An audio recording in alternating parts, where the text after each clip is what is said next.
Hello my friends and welcome, and that is yet another air crash happened a couple of days ago in the United States of America in Philadelphia. This time it was the small airplane Learjet 55, which also used as the medical jet for the service and based in Mexico. Here you can see the registration. Totally there were 6 persons on board. Unfortunately, every one of those perished. Also, there was one more casualty on the ground. And yes, recently there are many of the aviation accidents in the world for the different reasons. Well, in this case, the airplane is kind of old, made in 1982. We're gonna check out this information a little later. I just want to show you the airplane itself, even though it's kind of old-fashioned, but still it is capable airplane for its class. And here we have the video of the crash scene. So airplane landed right on the highway. Sorry, kind of the abrupt video filmed, recorded by some of the eyewitness there. And here you can see the other video. The airplane is diving down with a huge vertical speed, and it ignites at once and then burns down completely. There was also the CCTV camera recorded, so here you can see the airplane flying down, and yeah, on the slow motion you can see almost the vertical dive of the airplane. Not almost, but it was the vertical dive down. And here you can see that the cloud base is kind of low, especially when we see the airplane for the first time. So it appears here and immediately plunges to the ground. So how many meters? Maybe 100 meters of the cloud base, which is roughly 400-500 feet maximum. And yes, definitely in Philadelphia it was the rainy weather with broom, and the clouds were overcast at 600 feet. So I was a little wrong, but here 500 feet. This is the crash scene. You can see the devastation was done to the vehicles, and they burned many of those together with some of the constructions on the street, because it happened just after departure. So the airplane had lots of the jet fuel as for the small size of the airplane. So luckily it was the nighttime and there were no many cars over there. And this is the spot where the airplane hit the ground. You can see just barely what is left from the airplane. The part of the fuselage, you can see some of the marking, and 100% it's the medical airplane. And this is the crash scene immediately after the event. Mostly those are the cars burning. So according to the recent data coming from the ADSB, and it is published by the Flight Radar 24, the airplane took off from the Philadelphia airport, climbed straight ahead as usual, then there was the horizontal flight, then there was the light descent, and somehow the airplane plunged down into the deep dive and hit the ground. It is unusual trajectory for departure, so something happened inside the airplane. Maybe pilots lost the situational awareness completely, or there could be a technical failure where pilots completely lost the control over the aircraft. But 100% the airplane wasn't stalling. Throughout its short flight it had a good airspeed, but on a dive obviously the airspeed even increased. Yeah, 11,000 feet per minute to the ground is just crazy. It's the deep dive. The maximum altitude airplane reached somewhere here is 1,650 feet, which is pretty much low altitude. What's about the possible icing conditions? Well, I don't think that it is possible at 8 degrees centigrade. Yeah, you can have some icing, but not severe. And for the short flight time period, ice would not build up significantly on the airframe, even if it occurred over there. But honestly, with this temperature, I don't think that it was the factor. So the ground speed of the airplane was 247 knots, because ADSB data provides us with the ground speed, not the airspeed. It means that the airspeed could be even more. So in a steep descent relative to the ground, you do not move that fast, then you move relative to the airflow. And the temperature recorded was even 9 degrees centigrade. So for the icing conditions, no, it appeared usually below 5 degrees centigrade. About the flight data recorder and the cockpit voice recorder, I don't think that they were installed on this aircraft, because it is quite old and the airplane is not that big, so certification wasn't required for those jets to have the black boxes on board. So without those it would be really hard to get the clue of what happened. As I already mentioned, it could be a technical failure or the disorientation of the flight crew. Also, if the airspeed is maintained throughout this flight, it means that the engines were running. And it wasn't the bird strike, because birds usually do not fly in this kind of the weather in the clouds. So the reason is just unknown. Obviously, there will be investigation, and by the way, Mexican officials will also join in because aircraft was registered in Mexico. By the way, we have already the ATC communication taken from the liveatc.net by VAS Aviation. This is the great YouTube channel, and subscribe for it. They publish and modelize of what is happening or what was happening, not just in this particular case, but with many others. 123.8, Mike Tango Sierra, 056 medevac. Thank you, good day. Northeast Tower, contact Philly 123.8.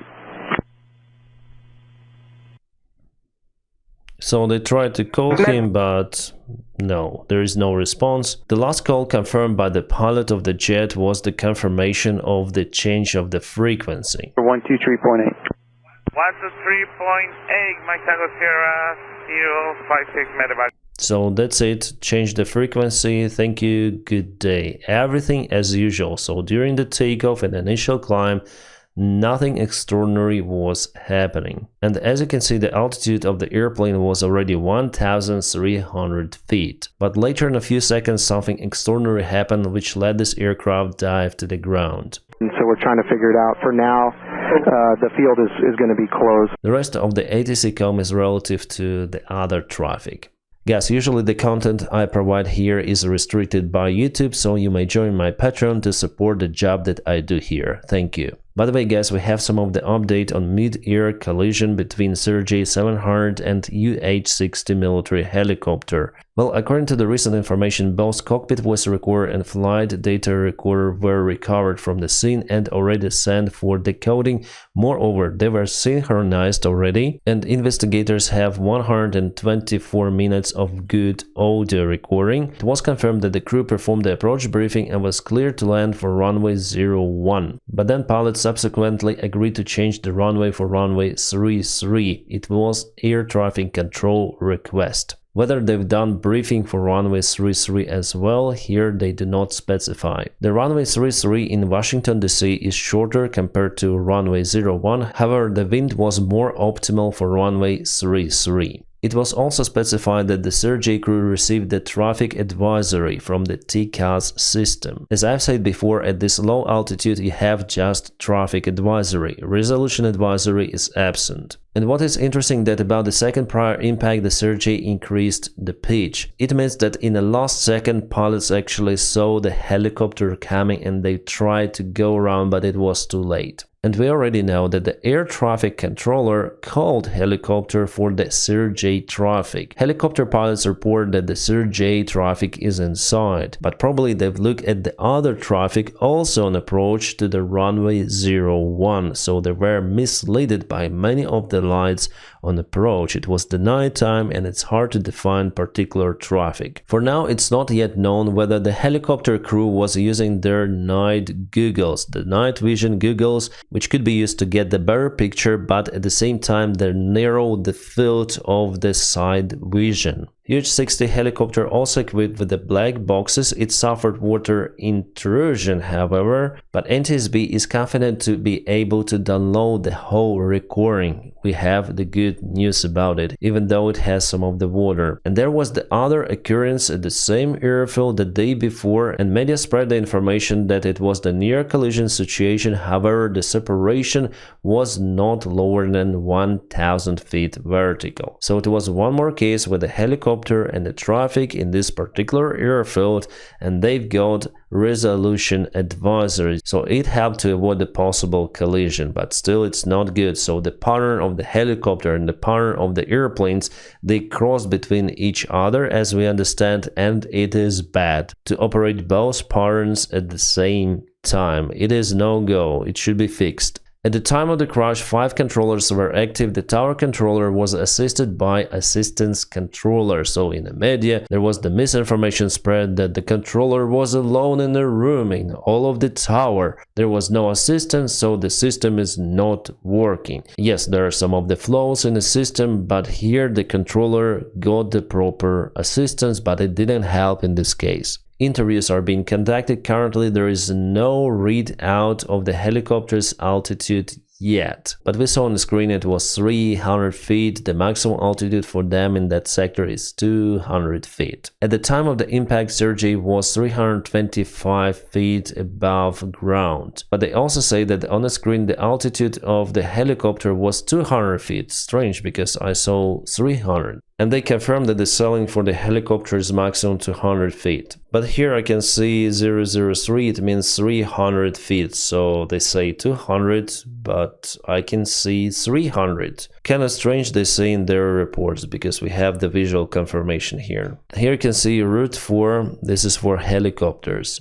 But at the same time, it was the route for the airplane to approach runway 33. You can see they cross here just over the river, so this route is no-go absolutely. They should put new routes for the helicopters. And again guys, don't listen to politicians, because they create scandals based on the tragic events. There was the ton of the misinformation spread on Twitter, and later on the misinformation about the pilots of the helicopter was confirmed. So listen to what investigation team tells us, their updates, their press conference, because politicians turn those events into the total circus. I mean politicians who now have power in the United States. I've listened to the briefing of you know whom, and it was just terrible. The attitude towards those who lost their lives is just unimaginable. It's crazy that people like that are in politics and in power. Sorry guys, I have to tell about that, but it is truth. So unlike with the South Korean case, here at least we have all of the flight data recorder and cockpit voice recorder,